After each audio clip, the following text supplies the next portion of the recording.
Les Rubis Noirs, l'émission des cadres et entrepreneurs afro-descendants.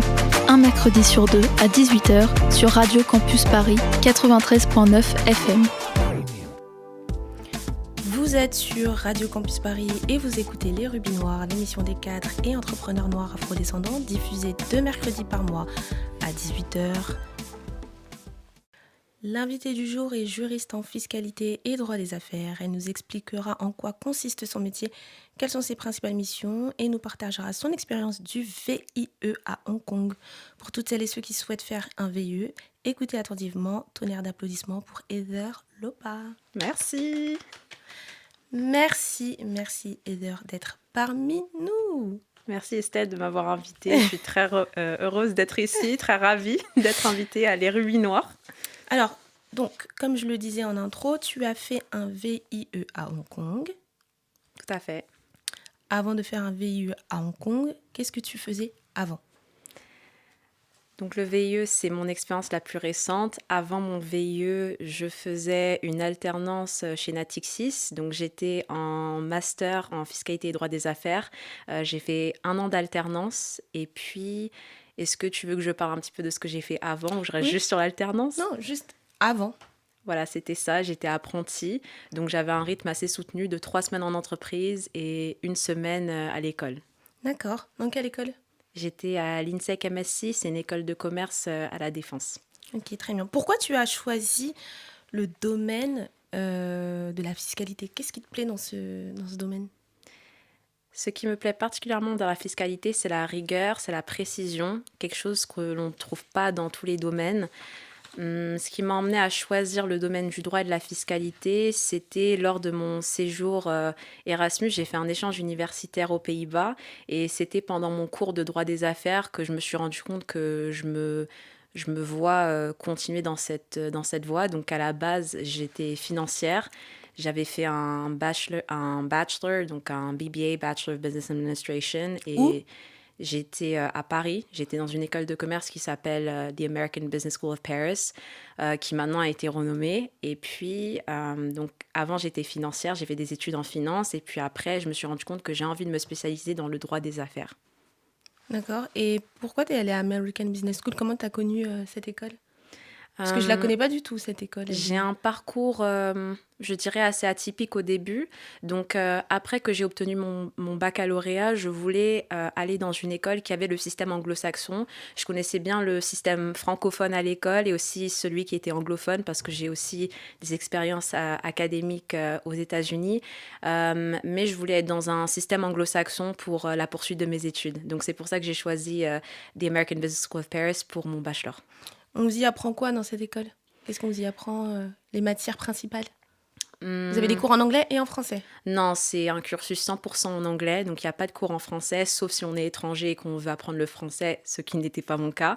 J'ai choisi le domaine de la finance et au début, parce que c'était un bachelor en 4 ans, donc au début on avait un tronc commun pendant 2 ans, donc on étudiait plusieurs disciplines, à savoir les ressources humaines, le marketing, la finance, la communication, le commerce international, et c'est à la fin de mes 2 ans de bachelor, le bachelor dure 4 ans, mais c'est à la fin de ma 2e année où je me suis rendu compte que j'ai envie de me spécialiser en finance, et à un moment donné il faut effectivement choisir sa spécialisation. Oui. Donc les 3 principales dans cette école, c'était International Marketing, pas besoin de traduire, ça se comprend. Il y avait aussi commerce international et finance internationale. Et toi, tu as choisi ? La finance. La finance. Ok, très bien. J'ai vu que tu as fait un CAP. Exactement. Pourquoi tu as réalisé un CAP ? Très bonne question. Pour du contexte, j'ai fait un CAP avant d'obtenir mon baccalauréat. Donc, comme je le mentionnais un petit peu, j'ai eu un parcours au début un peu atypique niveau académique. Ça a été compliqué au début parce que le divorce de mes parents m'a beaucoup affectée. Donc, j'ai eu beaucoup de lacunes en mathématiques. J'ai eu des lacunes aussi au collège, ce qui a fait que j'ai redoublé ma 4e. Et puis, j'étais en phase de transition. Donc, j'ai toujours eu une âme artistique qui s'est illustrée par 10 ans de peinture, qui s'est illustrée par des cours de dessin que je faisais depuis 10 ans. Je suis aussi diplômée d'une école d'art des États-Unis. Ça, c'était quand je faisais... Parce que tu es afro-américaine. C'est ça. Oui. Je suis binationale américaine et française avec des origines antillaises. Et puis, donc j'étais en phase de transition, comme je le disais. Donc le CAP, pour moi, c'était un moyen de toujours rester dans le système académique, mais à la fois de réfléchir à ce que j'avais envie de faire pour ne pas me retrouver dans une filière qui ne me correspondait pas. C'est pour ça que j'ai pas choisi de faire un baccalauréat général, parce que j'avais encore des difficultés à l'école. Et après, j'ai quand même pris goût à la rigueur académique. Donc après le CAP, j'ai effectivement fait un baccalauréat professionnel. Mhm. Et après, j'ai commencé les études supérieures avec un bachelor. Et ensuite, j'ai fait mon MSc, Master of Science en fiscalité et droit des affaires. Ce sont tes parents qui t'ont poussé à faire des études supérieures. Pour toi, c'est important de faire des études supérieures ou pas? Ou t'aurais pu rester au CAP J'aurais pu rester au CAP, mais je me voyais pas continuer dans la voie du vitrail, parce que c'est vrai que je l'ai pas précisé, c'était un CAP en vitrail. Et j'aurais pu continuer, mais j'avais envie d'explorer autre chose. Et c'est un diplôme qui m'est toujours... utile? Enfin, je m'en sers pas, mais à l'époque, en tout cas, c'était très enrichissant et j'en garde une excellente expérience. C'était quoi la Je question? disais, est-ce que pour toi, c'est important de faire des études? C'est une Des bonne Important question. de faire des études supérieures ou pas? Je dirais que oui. Tes parents t'ont poussé à en faire? Ou pas du tout? Alors, dans ma famille, ils sont très axés école. Donc, autour de moi, j'ai eu beaucoup d'influence de personnes de ma famille qui ont été dans les études supérieures, dans des institutions prestigieuses. Donc, pour moi, c'était plutôt l'atteinte à l'excellence académique plutôt qu'une forme de pression. Je sais que j'aurais toujours reçu beaucoup d'amour si je me serais arrêtée au bachelor ou si je me serais arrêtée au baccalauréat. Mais vraiment, il y a beaucoup de membres de ma famille qui m'ont inspirée parce qu'ils ont réussi à obtenir des postes haut placés. Donc, pour répondre à la question, je dirais que oui. Alors, maintenant, on va parler donc de ton stage que tu as effectué chez Crédit Agricole. Oui. Tu as été Operational Risk Analyst chez Crédit Agricole. Qu'est-ce que c'est? Oui, en français, c'est d'être analyste des risques opérationnels. Et quand je suis entrée au Crédit Agricole, je ne savais pas du tout ce que c'était le risque opérationnel. Le risque opérationnel, c'est lorsqu'il y a un risque de perte financier ou un risque réputationnel. Et ça vient parce qu'il y a eu par exemple, des erreurs de manipulation, il y a eu des défaillances dans le système. Donc, par exemple, il y a peut-être eu une fraude quelque part à la banque, il y a eu une erreur de manipulation, une erreur humaine. Et en fait, le risque opérationnel, ça consiste à identifier des risques, les analyser, mais aussi trouver des solutions. Et ça rentre beaucoup dans un cadre de réglementation. Donc, c'était un métier très intéressant. Quelles étaient tes responsabilités en tant que stagiaire? Alors, je travaillais au sein de la direction des risques groupes à la maison mère du groupe Crédit Agricole situé à Montrouge. Et mes responsabilités, c'était principalement d'analyser les risques, de mettre en place un plan d'action pour y remédier, d'identifier, d'analyser les catégories et de voir comment est-ce que les risques peuvent être mieux gérés en interne.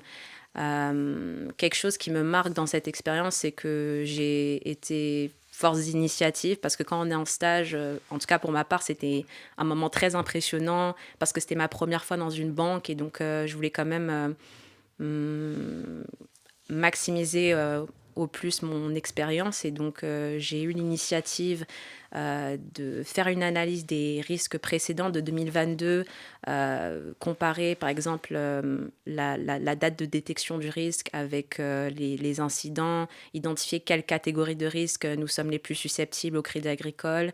Et puis aussi, j'ai assisté à une réunion en interne. Il y a eu la Banque Centrale Européenne qui est venue et en fait, j'ai pris des notes et puis j'ai traduit ce qui s'est dit. Comme je suis anglophone, c'est facile pour moi de faire la traduction et puis mes notes ont été envoyées au sein de ces équipes. Donc, ton anglais, le fait que tu sois bilingue, ça aide aussi beaucoup? Ça aide énormément, oui. Donc, c'était principalement l'identification des risques et puis on avait aussi du travail sur l'externalisation avec les fournisseurs. Comment tu l'as trouvé ton stage? Je l'ai trouvé en postulant. Okay. Oui, je l'ai trouvé en postulant. Il y a beaucoup de compétition ou pas dans ton milieu? C'est extrêmement compétitif, oui. D'accord. Il faut faire quoi pour se démarquer? Ce sont les langues, sont peut-être l'apprentissage de certains logiciels. Je ne sais pas, est-ce qu'il faut apprendre, faut être un pro de Excel? Enfin, je ne sais pas comment ça se passe.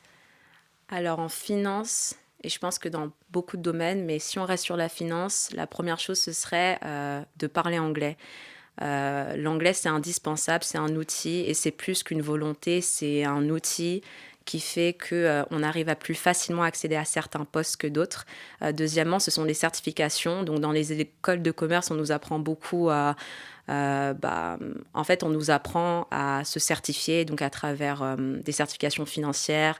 Celle que j'ai faite, c'est Bloomberg BMC, mais il y en a d'autres comme l'AMF. Il y a aussi le CAMS, ça c'est plutôt une certification récente sur tout ce qui concerne les dispositifs lutte contre le blanchiment d'argent et la lutte contre le financement du terrorisme. Donc c'est plutôt des métiers, on nous demande de nous conformer énormément. Donc les certifications, et je dirais troisièmement, c'est la curiosité des marchés financiers. Donc, même si on n'est pas le premier de la classe en maths, c'est pas grave, mais de montrer une curiosité intellectuelle sur les marchés financiers et aussi d'avoir le jargon financier. Faut lire des livres pour ça? Vous avez des livres? Moi, je dirais toujours oui. Je dirais jamais non. Si on me demande de lire des livres, oui, je dirais oui. Mais pas ChatGPT, un vrai livre. Et puis, ouais, avoir cette curiosité. Tu as également fait une alternance chez Natixis. Yes. En tant que product tax spécialiste. Qu'est-ce que c'est concrètement ce métier? Quand on parle de produits en fiscalité, on parle de fonds d'investissement. Donc, j'étais apprentie fiscaliste sur des fonds d'investissement, sur des fonds français et des fonds luxembourgeois. J'ai intégré une équipe de 3 avocats. Donc, en fiscalité, on est toujours des petites équipes. Ce sont des métiers très techniques. Et j'étais en charge d'appliquer des directives au groupe Natixis et ses affiliés. Également, j'ai été en charge d'autres tâches super intéressantes, notamment faire des réclamations de remboursement de retenue à la source par rapport à certains véhicules d'investissement. Donc, j'ai beaucoup aimé cette expérience parce que j'ai acquis une rigueur, une technicité et une précision, comme je le mentionnais au début. Et puis, ce qui m'a beaucoup aidé dans cette expérience, c'est qu'il y avait des personnes très compétentes autour de moi qui m'ont accompagnée tout au long de mon apprentissage. Mais tu as vraiment eu des expériences dans de grosses boîtes prestigieuses. Donc, comment, là aussi, tu as fait pour trouver cette alternance chez Natixis? Déjà, c'est compliqué de trouver une alternance. Alors, je pense que c'est une question de stratégie. Moi, je sais que dans mon domaine, la communication, c'est compliqué. Je ne sais pas si dans le domaine financier, c'est la même chose aussi. Est-ce que c'est compliqué de trouver une alternance?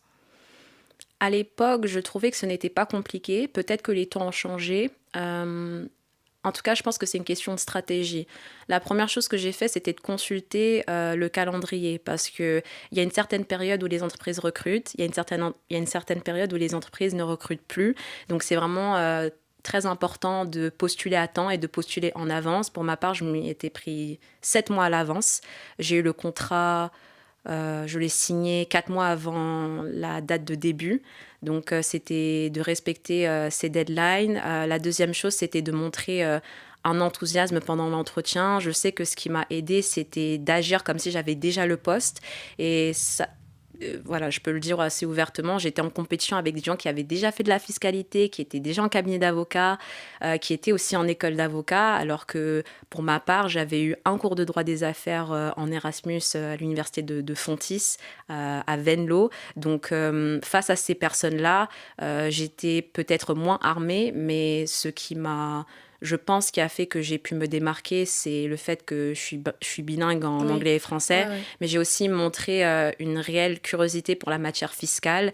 Et puis, je suis venue en entretien avec mon calendrier de cours. J'étais très spécifique sur le nombre d'heures qu'il fallait terminer. T'étais claire. Donc, j'étais extrêmement claire dans mes propos et je voulais vraiment tenter ma chance. Et aussi, quelque chose, je pense, qui a fonctionné en ma faveur, c'est d'avoir dit oui quand on m'a demandé « Est-ce que vous voulez vous présenter en entreprise pour l'entretien ?» J'ai dit oui. Et je pense que c'est aussi un test, cette question, parce qu'ils savent un peu que certains jeunes veulent pas se présenter en face à face, ils préfèrent être derrière la caméra. Oui. Mais non, en fait, il faut y aller, il faut montrer qu'on a envie parce que c'est nous qui demandons l'alternance, c'est extrêmement compétitif. Donc, il faut dire oui si on nous propose ça.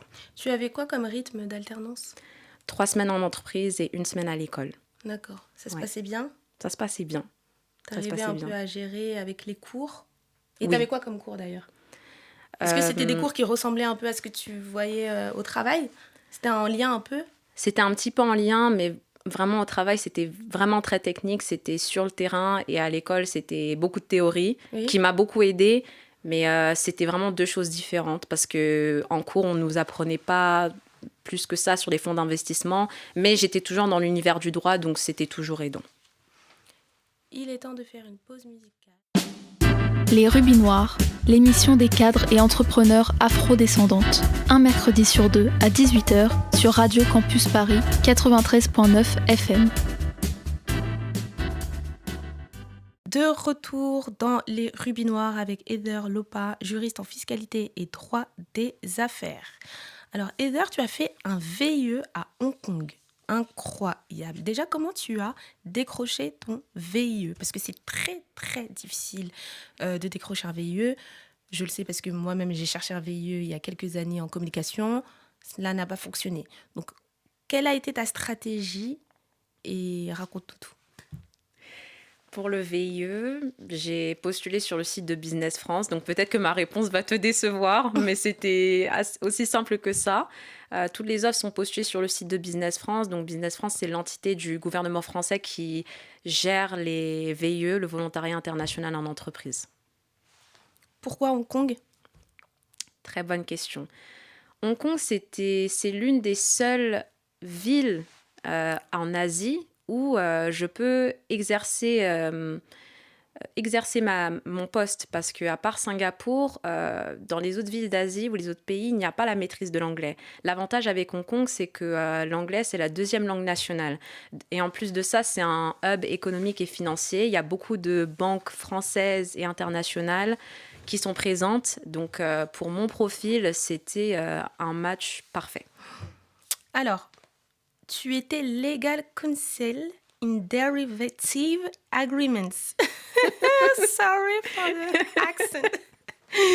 C'est quoi concrètement un legal counsel in derivative agreements? Oui, c'est vrai que mon LinkedIn est configuré en anglais, mais je vais traduire legal counsel, c'est un poste de juriste ou alors de conseiller juridique. Donc pour ma part, j'étais juriste à Hong Kong, j'étais à la direction juridique de la BNP, j'étais dans l'équipe de Master Agreements. Donc, je gérais un portfolio de contrats de Master Agreements. Ce sont des contrats standardisés. Donc, ce sont des accords entre la banque et ses contreparties sur des transactions. Ça peut être des transactions de rachat, sur des produits dérivés. Et puis, j'ai exercé ce poste pendant 1 an. Comment s'est passée l'intégration alors? En termes, je sais pas, de culture, de nourriture, de vie sociale. Il y a tellement de choses à dire. Je vais essayer de ne pas être trop longue. L'intégration était un petit peu compliquée au début parce que je ne connaissais pas du tout l'Asie. C'était ma première fois. Donc, j'ai eu énormément de chocs culturels au début.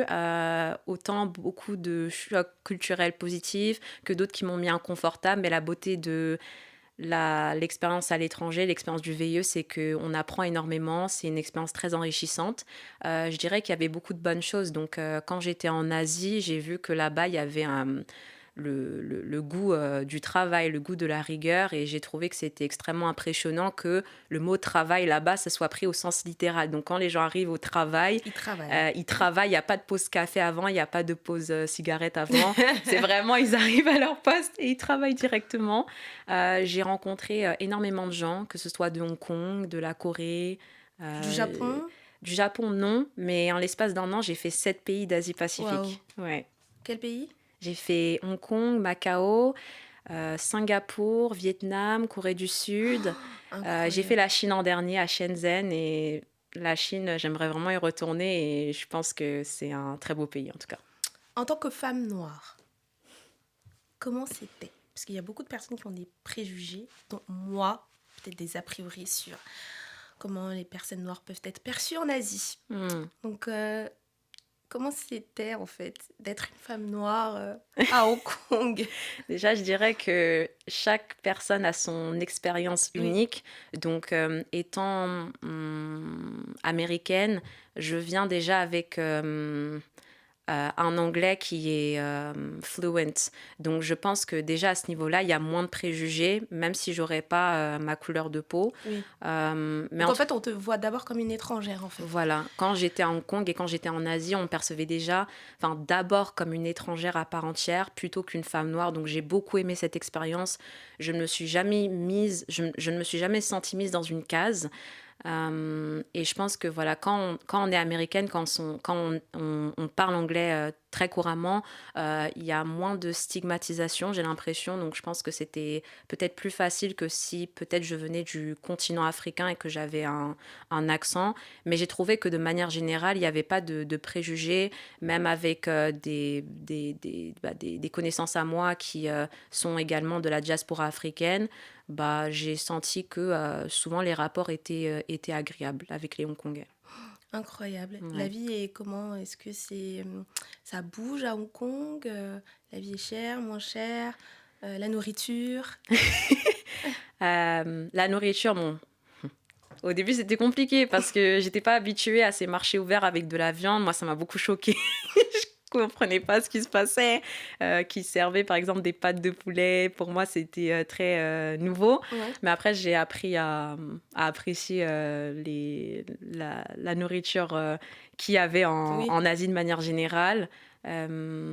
Mais là-bas, c'est vrai que par exemple, bon, ça c'est un détail, mais ils mangent beaucoup de riz et il n'y a pas vraiment de produits laitiers dans leur C'est alimentation. vrai? Ok. Donc, étant de Paris, moi j'ai vraiment l'habitude du fromage, du lait, mais bon, là-bas c'est plus des soupes, du riz, de la viande qui est préparée d'une autre manière. Donc, je pense que c'est très beau de voir comment eux ils préparent leur nourriture et d'apprécier d'autres cuisines.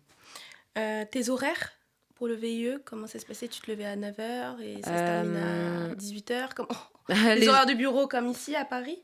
Pour Enfin, moi, en en tout France. cas, oui. En tant que VIE, c'était du 9h, 9h30 jusqu'à 18h. Et on est payé, bien évidemment. Oui, bien sûr. Donc, quand on est volontaire, attention, c'est pas du bénévolat, pas du tout. Ok. On a un contrat, on a une gratification et on a beaucoup d'autres avantages quand on est VIE. Lesquels? Déjà, le billet d'avion aller et retour est pris en charge, mais pour la mission. Donc, si on veut voyager dans notre temps libre, ça, c'est à nos frais. Oui. On a une indemnité mensuelle de logement et ça, bah, c'est indéniablement le meilleur avantage dans le VIE parce que le logement, les frais de logement sont couverts. Ouais. Ah, ça, c'est super, ça. Ouais, surtout dans un pays comme Hong Kong où le loyer est quand même relativement cher. Hong Kong, c'est quand même connu pour être le New York de l'Asie. Ouais. Donc, les loyers sont élevés, c'est vrai. En ce qui concerne le logement, pour le VIE, comment ça se passe? Est-ce que c'est Business France qui vous aide à trouver un logement ou c'est vous, par vos recherches personnelles? Les recherches personnelles. Donc, pour du contexte, je connaissais quelqu'un de Hong Kong. Je l'avais rencontrée en Erasmus. Donc, elle est de Hong Kong. Et avant que j'arrive à Hong Kong, elle m'a envoyé une dizaine de liens sur les sites où je pouvais trouver un logement. Quand j'étais arrivée à Hong Kong, j'étais logée dans un appartement de service. Ça, c'était couvert par la BNP et ça a duré 1 mois. Donc, 1 mois, ça te donne le temps de trouver un appartement. Donc, ça, c'était vraiment idéal. Couvert par la BNP? Oui. Pourquoi la BNP? Parce qu'on est volontaire et donc quand on arrive, on doit être logé quelque part. Donc, en fait, ça nous donne le temps de faire la recherche d'appartement. Ok. La recherche d'appartement était assez intéressante. J'ai fait 3 recherches et en fait, comme les agents savent que tu es étrangère, ils vont essayer de te mettre le prix le plus fort. Mais il faut faire très attention et ça, je pense que c'est dans n'importe quelle ville parce que, bon, j'avais pas envie de me retrouver avec un logement non meublé. Donc en fait, c'était compliqué parce que j'essayais de trouver à la fois un appartement qui était à proximité de mon travail, mais à la fois voilà, où je pouvais utiliser mon indemnité de logement le plus possible. Voilà. Ok. Mais aussi, c'était anxiogène parce que je devais changer la monnaie en payant. Moi, je connaissais pas la monnaie hongkongaise. Il fallait signer des documents. Le dollar hongkongais. Okay. Voilà. Donc à ce niveau-là, il n'y avait pas de souci. Mais voilà, j'étais un petit peu anxieuse. Et aussi, j'avais un côté très hyper vigilante. Une personne qui avait peur de demander de l'aide. Donc même si j'avais des collègues français qui venaient d'arriver en même temps que moi, en fait, j'étais le type de personne qui n'aimait pas demander de l'aide. Je voulais vraiment le trouver par moi-même et c'est ce qui s'est fait. Mais en fait, l'idée de demander de l'aide, de quel est le meilleur quartier, en fait, j'y arrivais pas. Enfin, ça me bloquait mentalement. Ouais. Donc, j'ai quand même trouvé l'appartement qui était à 2 stations de métro du travail. Et à la fin, donc ça, c'est un plot twist, j'ai réussi à avoir une résiliation de logement anticipé. Pourquoi? Parce que mon appartement a eu une inondation à 3 jours de mon VIE. Donc, niveau logistique, c'était très compliqué, mais je m'en suis sortie heureusement parce que mon contrat durait 1 an et 2 mois, parce qu'en fait, ce sont des contrats d'1 an renouvelables. Il n'y a pas de contrat d'1 an. D'accord. Donc, 3 jours avant la fin de mon VIE, il y a une inondation, de l'eau partout à cause des tuyaux qui étaient bouchés. Donc, c'était très anxiogène. Donc, j'ai déménagé 5 valises. J'ai vendu l'un de mes meubles. Donc, j'avais parlé d'un appartement non meublé, mais au final, moi, j'avais quand même envie d'acheter les meubles parce que ça restait quand même très petit, Ouais. le canapé qu'il y avait là-dedans. Donc voilà, mon contrat devait se terminer normalement en décembre 2025, mais comme il y a eu l'inondation, ça s'est terminé pile juste avant la fin de mon VIE, donc j'avais pas à payer 2 mois de ma poche. Voilà. Incroyable. Voilà. Et puis ce qui était aussi assez touchant, c'est que 3 semaines après que j'ai quitté Hong Kong, il y avait 3 bâtiments du côté de Kowloon.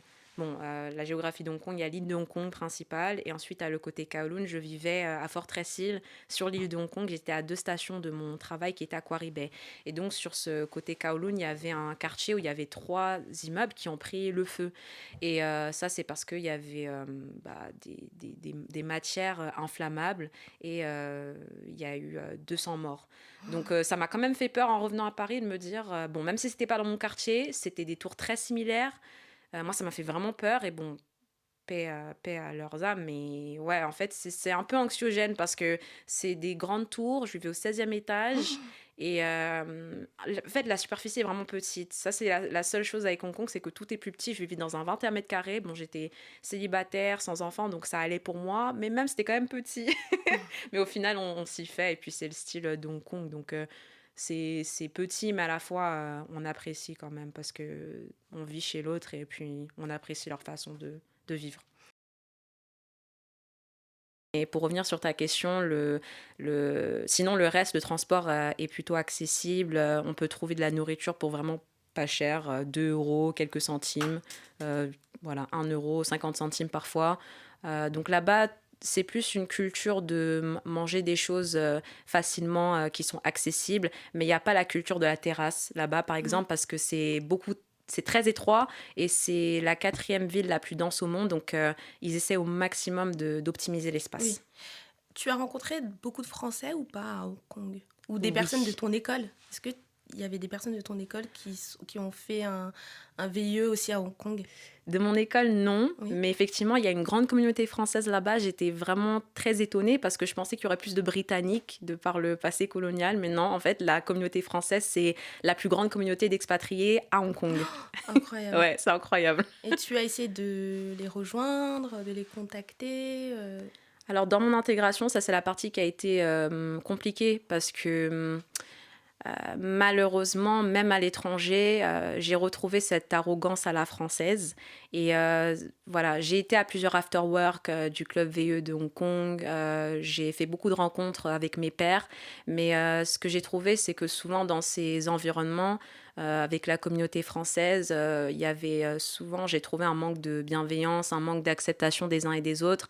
Par exemple, si une personne ne faisait pas partie de la même école, qui ne la connaissait pas, il n'avait pas cette familiarité. Je trouvais que bon, il n'y avait pas forcément cette ouverture d'esprit pour inclure les gens qui venaient pas de la même école. Et dans mon cas, j'ai une sobriété assumée. Donc, j'ai plus de 18 ans, je peux très bien boire un verre de vin si je le souhaite. C'est pas ça le sujet. Mais le fait que j'ai une sobriété assumée, ça gêne beaucoup mes pairs. Et pour eux, c'est extrêmement offensant parce qu'ils n'attendent pas qu'une Française de France qui est née à Paris, qui n'appartient pas à une communauté religieuse spécifique, leur disent non, je ne vais pas boire avec vous. Pour eux, c'est extrêmement offensant. Mais aussi de l'autre sens, moi, je me suis sentie très offensée qu'on ne m'accepte pas parce que j'ai pas envie de boire tout le temps avec eux. Voilà. Mais donc, tu t'es pas fait d'amis ou de connaissances françaises, quoi. J'ai Des Hongkongais? J'ai fait beaucoup de rencontres avec des Français parce que c'était aussi mon environnement professionnel. Mais en tout cas, quand on allait aux after-work, j'ai pas gardé contact plus que ça.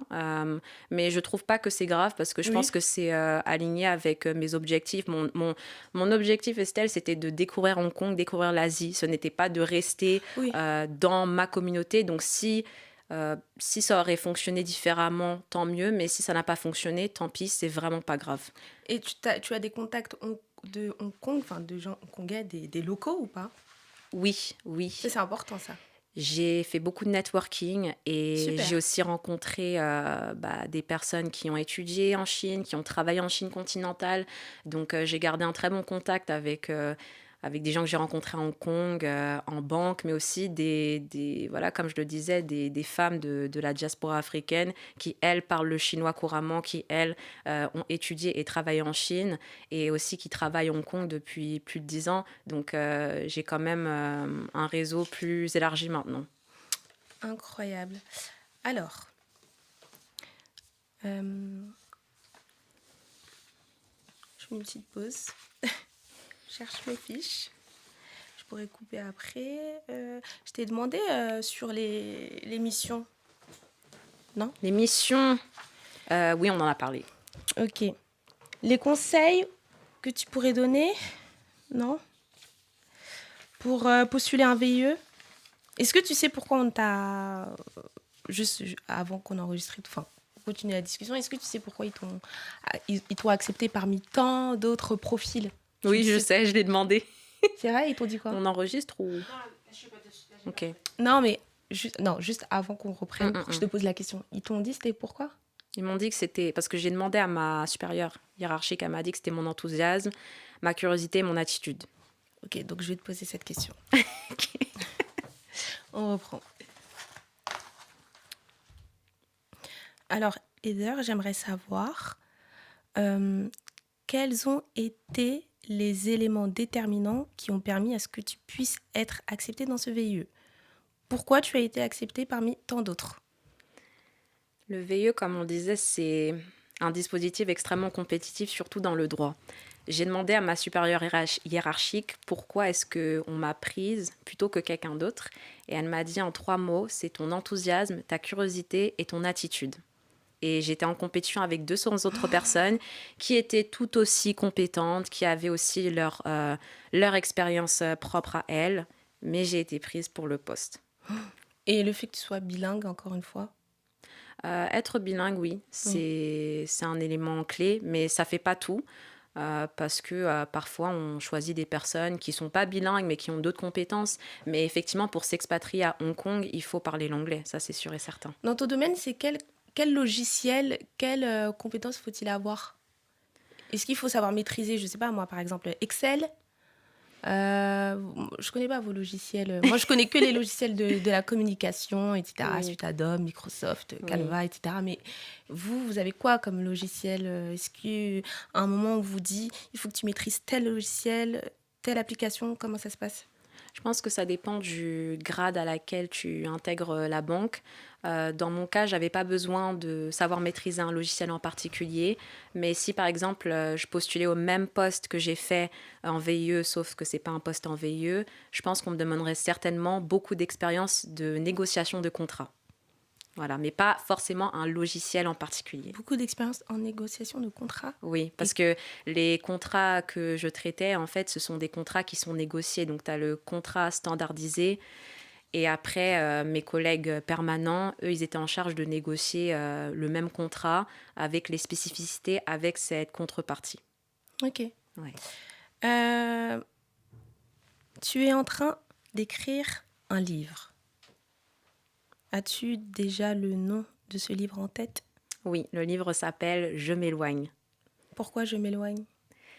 Pourquoi je m'éloigne? Parce que je raconte l'histoire de l'éloignement, donc l'éloignement avec ma ville de Paris, avec Hong Kong, et aussi l'éloignement que j'ai vécu avec mon père. Donc j'aimerais que cette histoire parle à tout le monde, puisque l'éloignement, finalement, c'est une expérience universelle. Il y a beaucoup de gens qui partent à l'étranger pour diverses raisons, mais dans cet ouvrage, je raconte que l'éloignement, ce n'est pas tout beau, ce n'est pas tout rose. Donc j'arrive à Hong Kong, je suis super excitée. C'était la phase de lune de miel. J'ai adoré Hong Kong au début, je ne connaissais pas, c'était nouveau. Mais ensuite, il y avait une chute. En janvier 2025, j'ai démarré une thérapie psychologique parce qu'il y a plein de choses qui se sont effondrées. Il y a 2 amitiés qui ont pris fin dans ma vie. J'étais perdue un petit peu au niveau des relations amoureuses parce que c'était pas... Voilà, j'étais dans une situation qui ne me correspondait pas, donc j'avais besoin de savoir qu'est-ce que je voulais si jamais je souhaite être avec un homme. Et puis aussi beaucoup d'anxiété par rapport à mon futur professionnel, malgré que j'ai obtenu ce Ah VIE très oui. prestigieux.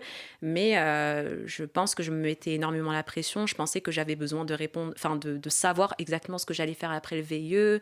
Je commençais un petit peu à me surestimer, qu'il faut que ma carrière, elle continue à Hong Kong. Mais pourquoi est-ce qu'il faut? Il n'y a pas de il faut finalement. J'ai vraiment appris que je devais apprécier ce que j'ai obtenu, ce que j'ai réussi à faire, et pas que je réponde aux critères d'autres personnes qui pensent savoir mieux que moi. Donc l'éloignement, c'est aussi un éloignement avec soi, et à la fin, on comprend que, bon, je suis le personnage principal dans ce livre, mais on comprend que elle retrouve la raison, et j'ai envie que ce livre, il parle à tout le monde. C'est une expérience universelle, et je tiens à préciser que je ne veux pas que cette histoire soit... voilà, j'ai fait un VIE, tout s'est super bien passé, j'étais dans une situation privilégiée. Non, ça a été parfois compliqué d'être loin de Oui. chez moi. Ça a été aussi très anxiogène parfois. Au début, surtout, je pleurais beaucoup. C'est vrai? Mais bah oui, parce que j'étais à des milliers de kilomètres de chez moi, 14 heures d'avion. Et à un moment donné, Estelle, j'ai vraiment questionner qu'est-ce que je fais là? Est-ce que c'était la bonne idée de faire un VIE? Parce que j'étais vraiment très anxieuse. Donc, j'ai démarré la thérapie psychologique. Mais en l'espace d'un an, j'ai fait 7 pays. J'ai fait des rencontres incroyables. Et puis, j'ai changé de style d'attachement aussi. Je parlais un peu de relations amoureuses. Je suis passée d'un style d'attachement anxieux à sécuritaire.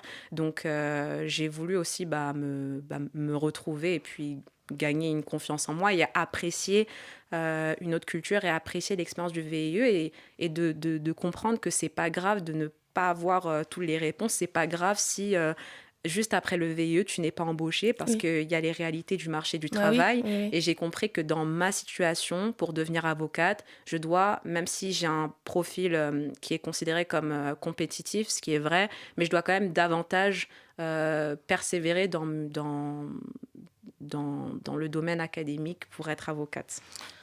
Comment se passe le processus d'écriture? Est-ce que tu rédiges un peu le matin, un peu le soir, par-ci, par-là? Comment ça se passe? J'apprécie beaucoup ta question. C'est un processus qui doit être consistant. Donc, je travaille tous les jours sans excuse.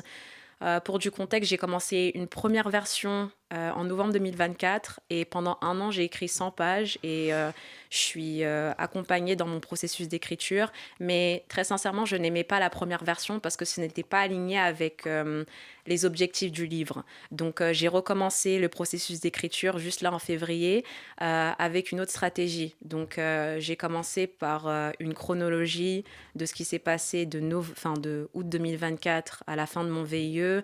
J'ai commencé à utiliser un support de comment faire un storytelling qui marque, qui soit impactant, qui soit pas ennuyeux, parce que le but, c'est que les gens lisent le livre du début jusqu'à la fin, au moins qu'ils achètent le livre, que ça leur parle.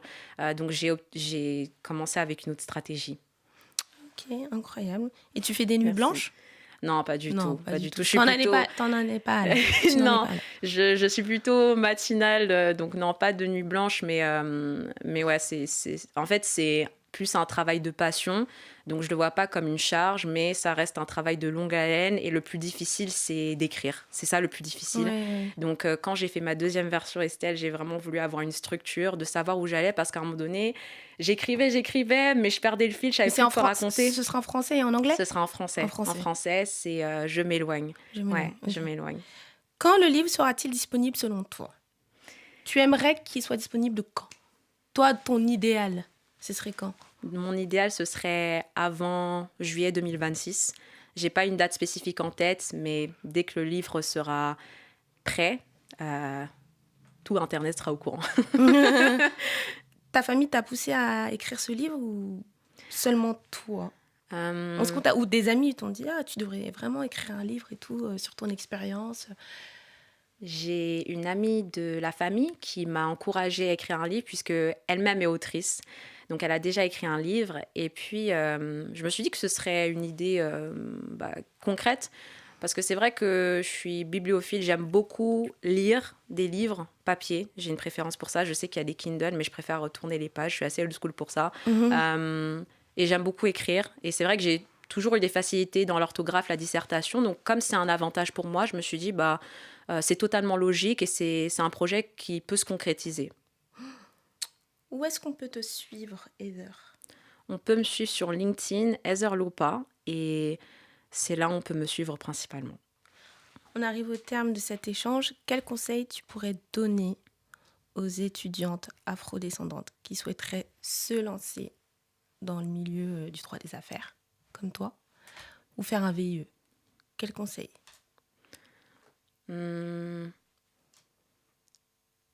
En droit des affaires et afrodescendantes? Oui.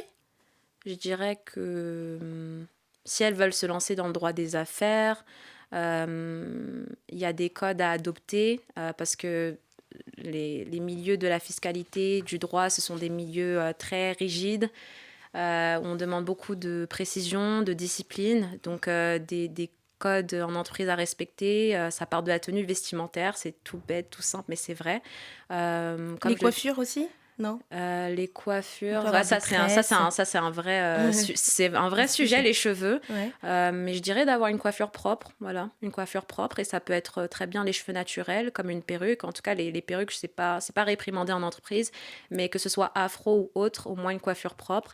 Je dirais voilà, la curiosité intellectuelle pour les chiffres, pour les marchés financiers. Et si c'est en droit, d'avoir un projet professionnel compréhensif et clair. Parce que dans la finalité, c'est soit on est juriste, soit on est avocate. Mais il faut être clair sur son projet professionnel. Mais toi, tu m'as dit que tu voulais être avocate. C'est ça. Mais il faut passer le barreau, du coup. C'est ça, il faut passer le barreau. Et tu vas le passer. Oui, il faut le passer. Il faut le passer, mais pour ça, il faut valider un master qui est reconnu par les écoles de droit. Donc, malgré que j'ai un master, j'ai un MSc, comme c'est d'une école de commerce privé, ça détient du ministère du Travail, pas de l'éducation. Donc, si je veux entrer en école d'avocat, effectivement, il faut que je fasse un autre master. Ah ouais. Et France, en tout cas. Oui, tu te sens prête à refaire? Je me sens prête à refaire, oui. T'es déterminée, c'est bien. Merci beaucoup. Est-ce que tu t'es sentie légitime de te lancer dans ce domaine-là? Tu n'as jamais eu le syndrome de l'imposteur? Pas du tout. Ok. Des barrières mentales, des obstacles? Moi, j'avais entendu une fille à une conférence qui disait qu'il y avait une proposition d'offre et il y avait quelqu'un qui n'était pas noir, du coup, qui lui avait dit « Oh, mais toi, c'est pas la peine de postuler parce que ça ne marchera pas. » Elle n'a pas écouté. Elle a postulé, elle a eu ce qu'elle voulait. Donc, toi, est-ce que tu as déjà été confrontée à ce type de configuration-là où on t'a dit « Non, mais ça va pas marcher » ou « Non, c'est pas la peine, c'est trop dur pour toi », soit parce que tu es une femme, soit parce que tu es une femme noire? J'ai jamais été confrontée à ce type de discours et je dirais que pour toute autre jeune femme afrodescendante qui souhaite se lancer, qu'elle ne se mette pas de barrière parce que si on a le parcours académique et qu'on a la niaque et qu'on a la personnalité, Finalement, les seules barrières, c'est celles que peut-être d'autres personnes peuvent nous imposer ou nous-mêmes. Mais je pense qu'il n'y a pas de barrière à se mettre. Et si peut-être il y a une petite voix négative, il faut s'en débarrasser, il faut revenir à la raison et il faut être lucide. Mais sincèrement, non, je pense que le syndrome de l'imposteur, c'est une construction sociale et que si la personne là, en tout cas, il faut vraiment se battre et se rappeler qu'on est légitime, surtout si on a le parcours pour prouver qu'on est légitime. Merci à toi, Heather. Merci beaucoup. Nous arrivons déjà à la fin de notre émission. Merci à toutes et à tous de nous avoir suivis et d'avoir pris le temps d'écouter cette discussion. J'espère que ces échanges vous auront apporté des éléments de réflexion et peut-être même de nouvelles perspectives. Merci Estelle.